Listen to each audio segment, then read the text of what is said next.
तो दोस्तों आज दिन हो चुका है 19 जनवरी 2022 बुधवार का और आज के मुख्य समाचार और बड़ी खबरें आपके लिए हाजिर हैं। मुख्य समाचार में आगे बढ़ने से पहले आइए नजर डालते हैं आज की कुछ महत्वपूर्ण खबरों पर। कच्चे तेल के दामों में फिर आया बड़ा उछाल, इसकी वजह से जल्दी पेट्रोल डीजल हो सकता है 3 रुपए तक महंगा। गणतंत्र दिवस यानी कि 26 जनवरी पर दिल्ली एनसीआर में आतंकी हमले की है खुफिया जानकारी, इसके कारण चप्पे चप्पे पर तैनात कर दी गई है पुलिस। इसराइल देश में लोगों को दी जा रही है कोरोना वैक्सीन की चौथी खुराक, हालांकि इसके बावजूद भी कोरोना के नए वेरिएंट ओमिक्रॉन से सही से सुरक्षा नहीं मिल पा रही है। WHO यानी कि विश्व स्वास्थ्य संगठन ने भारत में फुल लॉकडाउन लगाने को लेकर दिया बड़ा बयान, कहा रिस्क के हिसाब से लगाएं बैन। अभी आपको इस खबर के बारे में बताएंगे विस्तार से। गर्भवती महिलाओं के लिए कोरोना की वैक्सीन न लेना हो सकता है बेहद ही खतरनाक, इससे बच्चे की जान को भी है खतरा। जानकारी के मुताबिक प्रेगनेंसी के आखिरी हफ्तों में हो सकती है बड़ी गड़बड़ी। समाजवादी पार्टी को लगने वाला है बड़ा झटका, मुलायम यादव की बहू अपर्णा यादव होगी भाजपा में शामिल। रियलमी ने लॉन्च किया बजट स्मार्टफोन 13,999 रुपए में। फुल चार्ज के बाद स्टैंड बाय का बैटरी बैकअप होगा 995 घंटे यानी कि कई दिन। CBSE की तरफ से 8वीं से लेकर 10वीं के छात्रों तक के लिए आई है बड़ी खबर, इससे जुड़ी ज्यादा जानकारी बताएंगे अभी विस्तार से। मुख्यमंत्री योगी आदित्यनाथ ने पूरे उत्तर प्रदेश के लिए किया बड़ा ऐलान, 22 जनवरी तक के लिए जारी किया है एक नया निर्देश। तो दोस्तों आज के इस मुख्य समाचार में हम आपको इन्हीं सब और इसी तरह की और भी बड़ी खबरों के बारे में बताने वाले हैं। इसी की वजह से वीडियो को थोड़ा सा भी ना भगाएं और देखें ध्यान से आखिर तक, ताकि कोई भी जानकारी मिस ना हो। वीडियो में बढ़े आगे इससे पहले बस आपसे एक छोटी सी रिक्वेस्ट है कि वीडियो को लाइक कर दे और शेयर कर दे, क्योंकि आपका लाइक और शेयर करना ही होता है हमारी मेहनत का फल। तो आइए बिना देर किए चलते हैं सीधे आज की पहली बड़ी खबर की तरफ।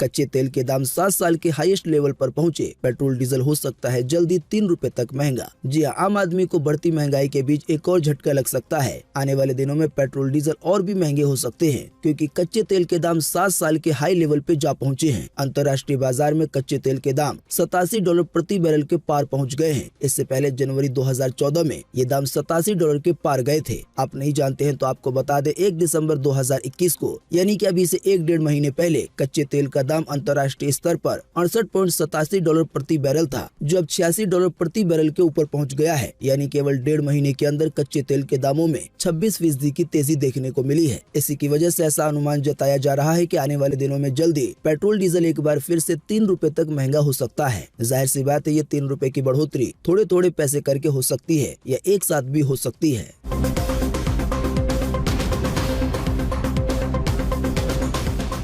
गणतंत्र दिवस यानी कि 26 जनवरी पर दिल्ली एनसीआर में आतंकी हमले की है खुफिया जानकारी, इसी की वजह से चप्पे चप्पे पे तैनात कर दी गई है पुलिस। जी हां, गणतंत्र दिवस से पहले दिल्ली एनसीआर में आतंकवादी के हमले की आशंका की खुफिया एजेंसियों को जानकारी मिली है। जाहिर सी बात है, इसकी वजह से दिल्ली पुलिस ने सुरक्षा बढ़ा दी है। दिल्ली पुलिस के मंगलवार को जारी एक आदेश के अनुसार गणतंत्र दिवस समारोह के मद्देनजर राष्ट्रीय राजधानी दिल्ली में आने वाले 20 जनवरी से ड्रोन, पैराग्लाइडर, साथ ही गर्म हवा वाले गुब्बारे, इसके अलावा जो भी उड़ने वाले डिवाइस है, सभी पे प्रतिबंध लगा दिया गया है। और ये प्रतिबंध आने वाले 20 जनवरी से 15 फरवरी 2022 तक के लिए लागू रहेगा। जाहिर सी बात है, इतनी सुरक्षा इसलिए की जा रही है क्योंकि आतंकवादी हमले की खबर मिली है खुफिया एजेंसियों को।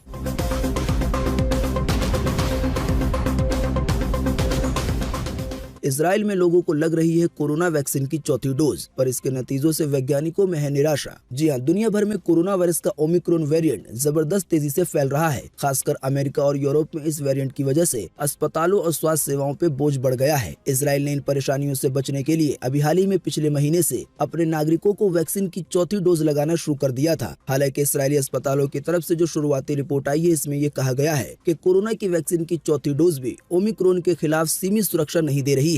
आसान सी भाषा में कहें तो इसराइली देशों के मुताबिक कोरोना वैक्सीन की चौथी खुराक लगाने के बावजूद भी कोरोना का जो नया ओमिक्रॉन वेरिएंट है, ये लोगों को अपनी चपेट में ले रहा है। यानी कि ओमिक्रॉन के खिलाफ सीमित सुरक्षा नहीं मिल पा रही है। जाहिर सी बात है, इसकी वजह से वैज्ञानिकों में बड़ी निराशा है कि वैक्सीन की 4 खुराक लगने के बावजूद भी लोग बिल्कुल सही से कोरोना से नहीं बच पा रहे हैं। हालांकि दोस्तों, इन सब के बावजूद भी आपको बता दें कि कोरोना की वैक्सीन लगवा लेना ना लगवा लेने से काफी बेहतर है।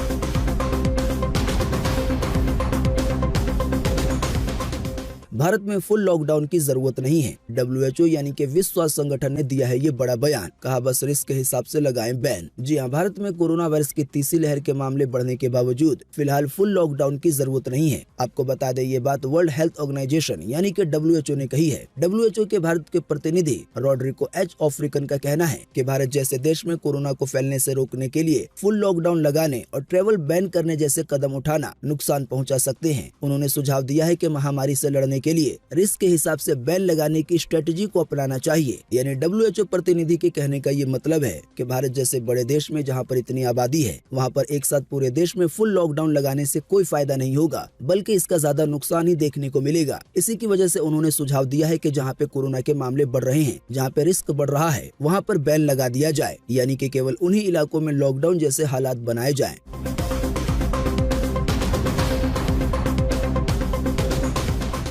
प्रेगनेंसी में कोरोना की वैक्सीन न लगवाना हो सकता है काफी ज्यादा रिस्की। इससे माँ बच्चे दोनों की जान को है खतरा। जी हाँ, दुनिया भर में कोरोना के बढ़ते संक्रमण के बीच एक हैरान करने वाली रिसर्च सामने आई है। नेचर मेडिसिन जर्नल में प्रकाशित हुई इस रिसर्च में वैज्ञानिकों ने दावा किया है कि प्रेगनेंसी के वक्त कोरोना से गंभीर समस्याएं होने का खतरा बढ़ जाता है। अगर गर्भवती महिला ने संक्रमण से बचने के लिए वैक्सीन नहीं ली है तो ये उसके बच्चे के लिए भी जानलेवा साबित हो सकता है। ब्रिटेन की यूनिवर्सिटी ऑफ एडिनबरा के वैज्ञानिकों का कहना है कि डिलीवरी डेट के 28 दिन पहले से प्रेग्नेंट महिलाओं को सावधानी बरतना बेहद जरूरी है। उन्होंने अपने रिसर्च में पाया है कि मां को कोरोना होने पर बच्चा डिलीवरी डेट के पहले ही पैदा हो सकता है। इसके अलावा संक्रमण से बच्चे की गर्भ के अंदर यानी कि पेट के अंदर ही जान जा सकती है। साथ ही कुछ मामले ऐसे भी देखने को मिले हैं कि बच्चे पैदा होने के बाद मर जाते हैं। वैज्ञानिकों का कहना है कि जो महिलाएं प्रेगनेंसी के समय में वैक्सीन नहीं लगवाती हैं, उनमें ये परेशानियां सामान्य रूप से देखी जा रही हैं। तो दोस्तों आप देख सकते हैं यहाँ पर वैज्ञानिकों के ही मुताबिक वैक्सीन के कितने सारे फायदे बताए गए हैं, खास करके गर्भवती महिलाओं के लिए। बिल्कुल आसान सी भाषा में कहें तो इस रिपोर्ट का मतलब ये है कि जो भी महिलाएं गर्भवती हैं, उनको कोरोना की वैक्सीन ले लेनी चाहिए, वरना इस तरह की परेशानियों का सामना करना पड़ सकता है।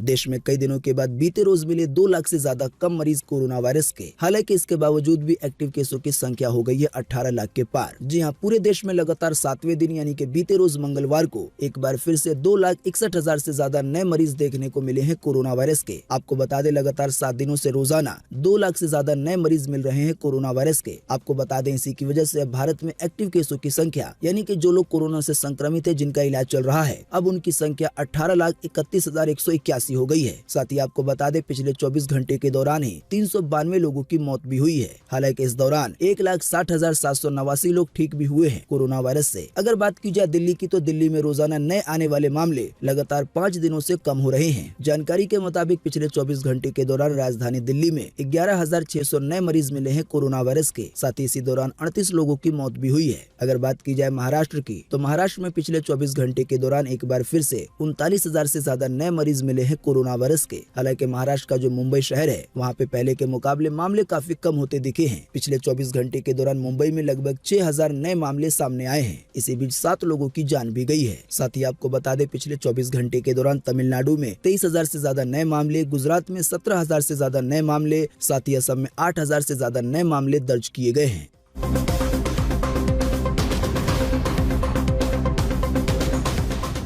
आनंद महिंद्रा की कंपनी का चैलेंज, दूसरों से ज्यादा माइलेज नहीं मिला तो ट्रक ले लेंगे वापस। जी हां, देश की प्रमुख वाहन निर्माता कंपनी महिंद्रा एंड महिंद्रा ने ट्रकों के माइलेज को लेकर एक नई पहल शुरू की है। महिंद्रा की दावा है कि उसके ट्रक अन्य वाहन निर्माताओं के ट्रक के मुकाबले ज्यादा माइलेज देते हैं। कंपनी ने अपने इस दावे के साथ एक अनोखी मुहिम भी शुरू की है। जानकारी के मुताबिक इसके लिए कंपनी ने एक गारंटी स्कीम की शुरुआत की है, जिसे नाम दिया गया है गेट मोर माइलेज और गिव ट्रक बैक। इस स्कीम के तहत अगर महिंद्रा के BS6 इंजन वाले ट्रक दूसरी कंपनियों के ट्रक की तुलना में बेहतर माइलेज नहीं देते हैं तो कंपनी इन ट्रकों को वापस ले लेगी। देखा जाए तो माइलेज को लेकर ये एक बड़ा दावा किया गया है और जाहिर सी बात है महिंद्रा ने ये दावा दूसरे सभी कंपनियों के ट्रकों के लिए किया है। इसकी ज्यादा जानकारी आपको महिंद्रा एंड महिंद्रा की वेबसाइट पर मिल सकती है।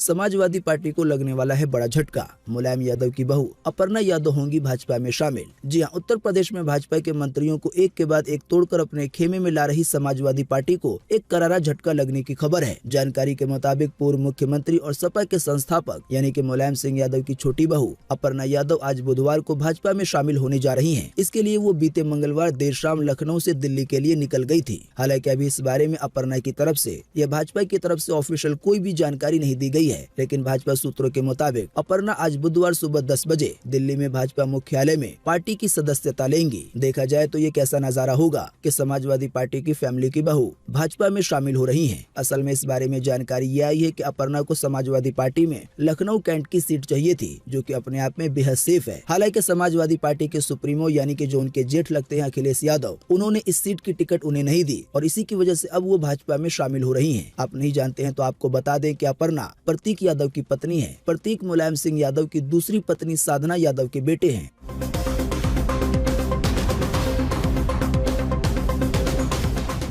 समाजवादी पार्टी चलाएगी उत्तर प्रदेश में 300 यूनिट बिजली पाओ, नाम लिखाओ छूट न जाओ अभियान। घर घर पहुंचेंगे सफाई के कार्यकर्ता। जी हां, समाजवादी पार्टी ने मतदाताओं तक पहुंचने के लिए एक नई रणनीति अपनाई है। जानकारी के मुताबिक पार्टी ने 300 यूनिट बिजली मुफ्त पाओ, नाम लिखाओ अभियान शुरू किया है। इसके तहत पार्टी के कार्यकर्ता घर घर जाकर एक फॉर्म भरवाएंगे। असल में इस फॉर्म का मतलब ये होगा कि अगर समाजवादी पार्टी की सरकार बन जाती है तो फिर फॉर्म भरने वाले लोगों को हर महीने 300 यूनिट बिजली बिल्कुल फ्री में दी जाएगी। आपको बता दें, सपा के अध्यक्ष अखिलेश यादव ने बीते मंगलवार को इस अभियान की घोषणा खुद की है। वैसे आपको बता दें, इस तरह का मॉडल राजधानी दिल्ली में 200 यूनिट के लिए पहले से ही लागू है। आसान सी भाषा में कहें तो अगर आप राजधानी दिल्ली में रहते हैं और आपका एक महीने में बिजली बिल 200 यूनिट के अंदर आता है तो आपको बिल्कुल भी बिजली बिल भरने की जरूरत नहीं होती है।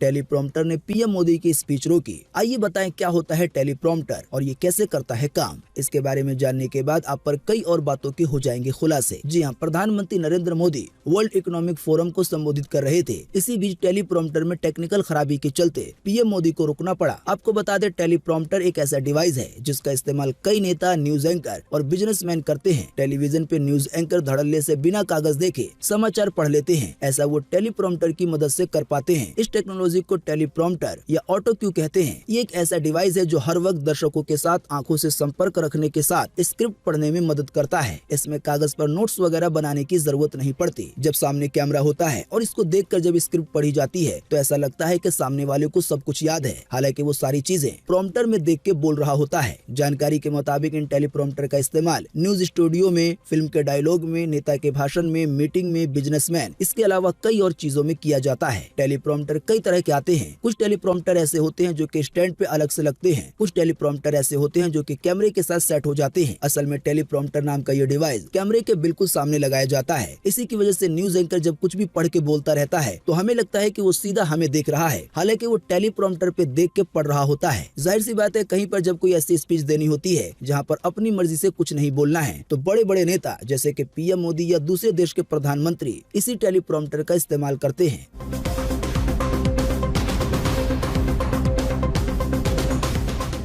ट्रेन के सामने महिला को दिया धक्का, मेट्रो ट्रेन के ड्राइवर ने इमरजेंसी ब्रेक लगाकर बचाई जान। ये पूरी घटना हुई सीसीटीवी में कैद, अब सोशल मीडिया पे हो रहा है वायरल। जी हां, बेल्जियम की राजधानी ब्रसेल्स में एक दिल दहला देने वाली घटना हुई है। यहाँ मेट्रो स्टेशन पर एक सनकी व्यक्ति ने एक महिला को प्लेटफॉर्म से चलती मेट्रो ट्रेन के सामने धक्का देकर उसकी जान लेने की कोशिश की। हालांकि सतर्क मेट्रो ड्राइवर ने ऐन मौके पर इमरजेंसी ब्रेक लगाकर उस महिला की जान बचा ली। शायद ऐसा हो सकता है कि ट्रेन का ऐसा इमरजेंसी ब्रेक आपने इससे पहले कभी नहीं देखा होगा। मेट्रो ट्रेन के ड्राइवर ने ट्रेन को ऐसे रोका जैसे वो कोई गाड़ी हो। इस घटना के वीडियो की एक छोटी सी झलक आप अपनी स्क्रीन पे देख पा रहे होंगे।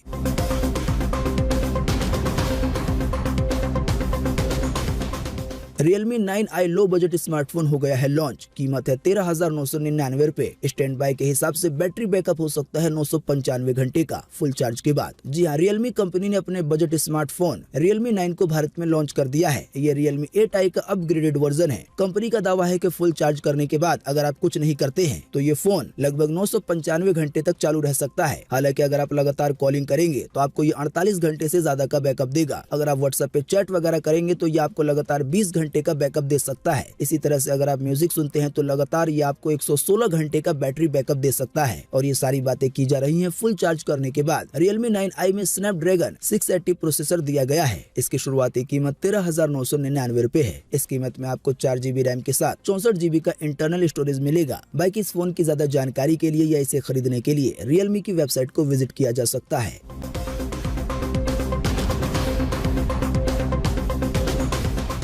नेवी के शिप पर हुआ धमाका, 3 नेवी जवान हुए शहीद, 11 हुए घायल। जी हां, मुंबई में इंडियन नेवी डॉकयार्ड पर बीते मंगलवार को युद्धपोत INS रणवीर के इंटरनल कंपार्टमेंट में ब्लास्ट हो गया। ब्लास्ट में इंडियन नेवी के 3 जवानों का निधन हो गया, जबकि 11 जवान घायल भी हुए। घायलों को स्थानीय नेवल हॉस्पिटल में भर्ती करा दिया गया है। ब्लास्ट के बाद कंपार्टमेंट में आग लग गई थी, हालांकि इस पर कुछ ही समय के बाद काबू पा लिया गया। जानकारी के मुताबिक इस धमाके के बाद जहाज को बहुत ज्यादा नुकसान नहीं हुआ। वैसे आपको बता दें, हम यहाँ पर बात कर रहे हैं पानी वाले जहाज की, जो कि इंडियन नेवी ऑपरेट करती है और हमारे देश की सुरक्षा करती है। इसी के एक अंदर का हिस्सा था जहां पे अचानक ही ब्लास्ट हो गया। ब्लास्ट किस वजह से हुआ फिलहाल इसका पता नहीं चल पाया है, लेकिन जल्दी इसकी इंक्वायरी की जाएगी और इसका पता लगाया जाएगा।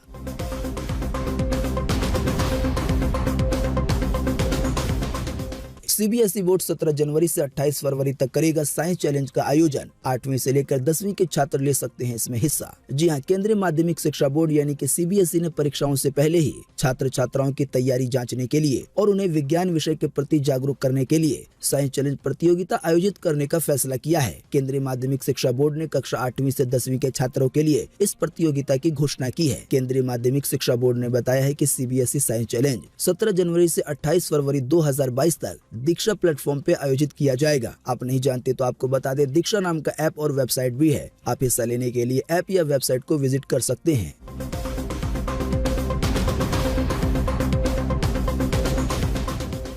सेंट्रल रेलवे ने अप्रेंटिस के 2422 पदों पे निकाली है भर्ती। 16 फरवरी है आवेदन की अंतिम तारीख। जी हां, रेलवे भर्ती ने सेंट्रल रेलवे में अप्रेंटिस के पदों पे भर्ती के लिए योग्य उम्मीदवारों से आवेदन मांगे हैं। ये भर्ती अप्रेंटिस के एक्ट 1961 के तहत की जा रही है। इसके माध्यम से रेलवे के कई वर्कशॉप में अप्रेंटिस के पदों पे भर्ती की जाएगी। पदों की कुल संख्या जैसा कि आपको बताया गया 2422 है। तो वैकेंसी की और ज्यादा जानकारी प्राप्त करने के लिए या ऑनलाइन आवेदन करने के लिए आप सीधे विजिट कर सकते हैं rrccr.com को। बाकी वैकेंसी में आवेदन करने की अंतिम तारीख 16 फरवरी 2022 है।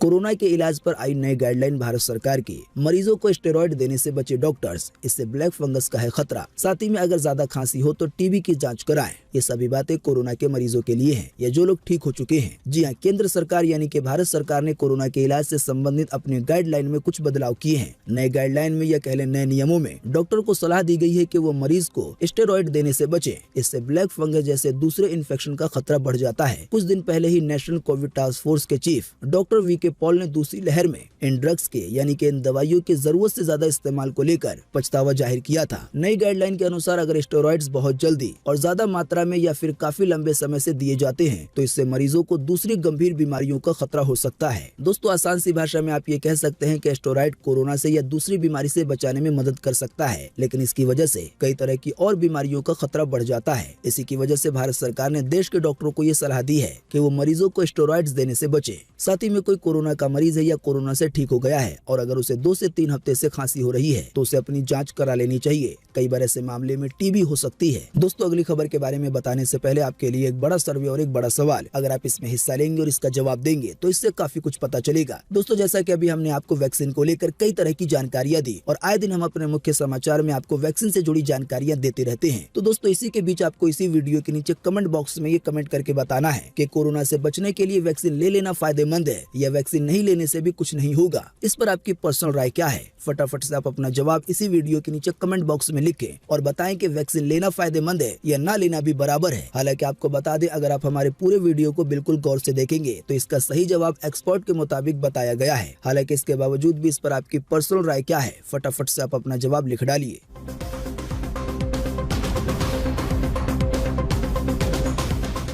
मुख्यमंत्री योगी ने दिए निर्देश, कहा 22 जनवरी तक उत्तर प्रदेश के हर किशोर यानी कि हर बच्चे को लगे कोरोना का टीका। जी हां, उत्तर प्रदेश में 18 वर्ष से ज्यादा उम्र के 94% से ज्यादा लोगों को टीके की पहली डोज लग चुकी है, जबकि 60% ऐसे लोग हैं जिन्हें कोरोना वैक्सीन की दोनों डोज लग चुकी है। आपको बता दें, पूरे देश में वैक्सीन लगाने के मामले में उत्तर प्रदेश को सबसे बेहतर माना जा रहा है। साथ ही जानकारी के मुताबिक जिन बच्चों की उम्र 15 से 17 साल के बीच है, तो ऐसे बच्चों में भी उत्तर प्रदेश के अंदर 42% ऐसे किशोर हैं यानी कि बच्चे हैं जिन्होंने कोरोना वैक्सीन की पहली खुराक ले ली है। साथ ही भारत में जो एक बूस्टर डोज चल रही है, ये आसान सी भाषा में कहें जो कोरोना वैक्सीन की तीसरी खुराक है, तो तीसरी खुराक लेने के जो भी पात्र हैं उनमें से 35% लोगों को कोरोना की तीसरी खुराक दी जा चुकी है। ये पूरा आंकड़ा उत्तर प्रदेश का है। इसी के साथ ये खबर आई है कि उत्तर प्रदेश के मुख्यमंत्री योगी आदित्यनाथ ने अफसरों को ये निर्देश दिए हैं कि आने वाले 22 जनवरी तक सभी बच्चों को कोरोना की वैक्सीन लग जानी चाहिए। साथ ही 25 जनवरी तक देश के हर नागरिक को कम से कम कोरोना वैक्सीन की पहली खुराक लगी होनी चाहिए।